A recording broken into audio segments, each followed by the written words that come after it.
one cool thing about Windows 10 is it lets you open multiple desktops. So if you swipe from the left, you can easily add a new desktop.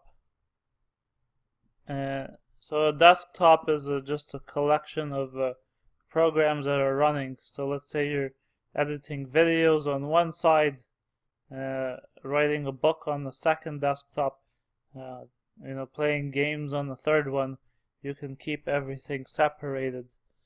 But what's interesting is some programs let you open multiple instances on multiple desktops. For example, Microsoft Access, we can open it up, on 2 different desktops or 3 different desktops.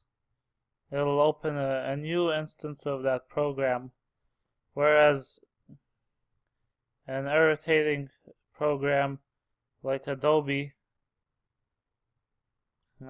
will just push you back to the first desktop where you opened it. Won't let you run multiple instances.